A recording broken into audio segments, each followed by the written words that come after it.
विद्यार्थी मित्रांनो, BSc ॲग्रिकल्चरच्या semester end examination आता सुरू होत आहेत आणि त्यामध्ये प्रॅक्टिकल आणि थिअरी बऱ्याच विद्यार्थ्यांचे प्रॅक्टिकल पूर्ण झालेले आहेत आणि काही विद्यापीठांचे प्रॅक्टिकलच्या देखील परीक्षा आता सुरू आहेत. तर ज्यांचं आता सेमिस्टर एंड जवळपास सगळ्याच विद्यापीठांमध्ये त्या सुरू होणार आहेत. आपल्याला टाइम टेबल वगैरे आपण यापूर्वी त्याच्यावर चर्चा केलेली आहे. तर आता आपल्याला काही प्रश्नपत्रिका त्याच्या मागच्या थोड्याशा लक्षात घ्यायच्या आहे. मागच्या सत्रामध्ये 22/1/2021ला जानेवारीमध्ये काही विद्यार्थ्यांचे जे ऑनलाईन पद्धतीने पेपर झाले, तर त्याच्या काही प्रश्नपत्रिका आपल्याकडे उपलब्ध झालेल्या आहेत. एका विद्यार्थ्यानं मला त्या पाठवल्या. तर तशाच तुमच्याकडे जर आणखी असतील तर मला त्या पाठवा, आपण त्याच्यावरती चर्चा करू शकतो. तर यामध्ये doctor Panjabrao Deshmukh Krishi Vidyapeeth Akola semester end theory examination BSc ॲग्रिकल्चरची सेमिस्टर फर्स्ट आहे आणि कोर्स जे आहे ते ह्युमन व्हॅल्यू आणि इथिक्सचा हा पेपर आहे. याचं क्रेडिट जे आहे ते 1 आणि ब्रॅकेटमध्ये 1+0 असं आहे. ते डे आणि डेट जी होती त्याची ती फ्रायडेला 22/1/2021ला हा पेपर झाला होता 9 ते 10 या वेळामध्ये आणि याला 40 मार्क होते. आता याचबरोबर खाली 4 महत्त्वाचे मुद्दे आहे की solve any 4 question from section A. कुठलेही 4 प्रश्न आपल्याला सेक्शन ए मधून सोडवायचे. दुसरा पॉईंट आहे की solve any 6 question from section B. Section B मधून कुठलेही 6 सोडवायचे आणि all question from section C are compulsory. तर तिसरा जो सेक्शन होता त्यांचा तो कंपल्सरी होता. Send the PDF file of answer sheet to email ID of respective course teacher. तर याचा अँसर शीटचा PDF बनवायचा होता आणि तो कोर्स टीचरला पाठवायचा होता. आता याच्यामध्ये सेक्शन एचे प्रश्न घेऊया आपण. काय पहा, पहिलाच प्रश्न आहे की enlist the fundamental value and explain any one of it. तर फंडामेंटल व्हॅल्यू तुम्हाला इनलिस्ट करायच्या होत्या, म्हणजे त्याची लिस्ट द्यायची होती, सांगायच्या होत्या कोणत्या आहेत त्या, आणि त्याच्यापैकी कुठल्याही एकीला एक्सप्लेन करायचं होतं. दुसरा प्रश्न होता की what are the type of ethics. इथिक्सचे टाईप किती आहेत, explain any one of it. त्यापैकी एक कुठलाही तुम्हाला एक्सप्लेन करायचं होतं. तिसरा प्रश्न आहे की define the term professional right. Professional right ही टर्म एक्सप्लेन करायची, तुम्हाला डिफाईन करायची. चौथा प्रश्न आहे की give any 5 technique of stress management. तर कुठले 5 टेक्निक तुम्हाला सांगायचे स्ट्रेस मॅनेजमेंट करण्याकरता काय करत असतो आपण. पाचवा प्रश्न आहे की what are the universal human aspiration. तर हे प्रश्न सोपा आहे. सेक्शन बी मध्ये write the answer in 1 sentence only each question carry 2 marks. आता फिल इन द ब्लँक. याच्यामध्ये पहिलंच आहे की human being are said to be. तर ह्युमन बिईंगला काय तिथं ब्लँक स्पेस दिलेला आहे, तुम्हाला तो लिहायचा. Peace in society is the result of.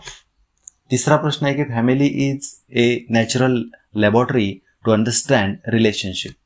चौथा प्रश्न आहे the term ethic come from word. पाचवा प्रश्न आहे की is a source of human value. सहावा प्रश्न आहे की code of conduct is a skill. आणि सातवा प्रश्न आहे की व्हॅल्यू आर ऑलवेज.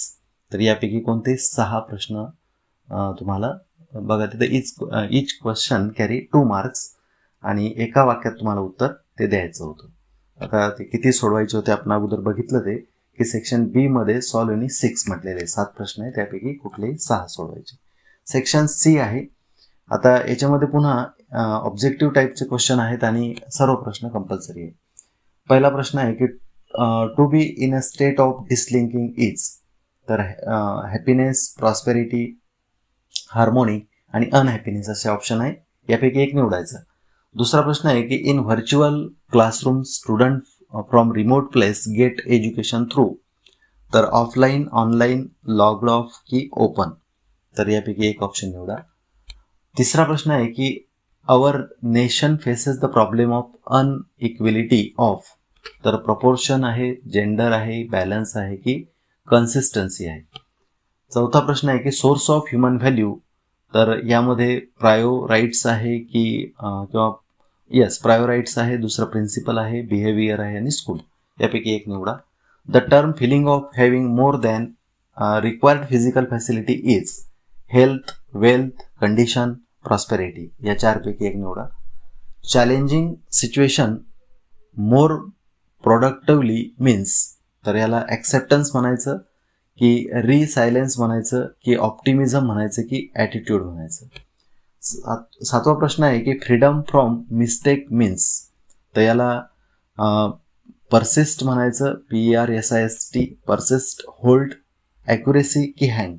तर यापैकी एक निवडायचं तुम्हाला. The term feeling of acceptance for those who have made effort for our excellence, glory, gratitude,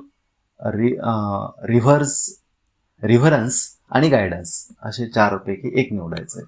9वा प्रश्न आहे तुमचा, collaborative effort of team to achieve a common goal is volunteers, teamwork, justice, responsibility. अँगर is a result of frustration, pleasure आहे, joy आहे आणि delight आहे. The most popular method of measuring stress in clinic is cortisol from hair, cognitive therapy, talking therapy, music therapy. त्यानंतर आहे SWOT, analysis is a technique. तर हे कुठलं technique आहे? स्ट्रॅटेजिक प्लॅनिंग आहे, एक्सटर्नल आहे, C गॅप प्लॅनिंग आहे आणि D इंटरनल. तर या 4 पैकी एक ऑप्शन तुम्हाला निवडायचं. तर अशा पद्धतीची ही एक प्रश्नपत्रिका होती. अशाच काही प्रश्नपत्रिका मला उपलब्ध जसजशा होतील तसतसं मी तुम्हाला ते सांगत राहील. एक माझ्याकडे आणखी उपलब्ध त्या विद्यार्थ्यांना करून दिलेली आहे, ती ॲन्सरसहित आहेत, म्हणजे उत्तरासहित दिलेली आहे ती. तर तिच्यावर आपण नेक्स्ट जे आपला व्हिडिओ राहील त्यामध्ये चर्चा करूया. या ठिकाणी थांबतो. धन्यवाद.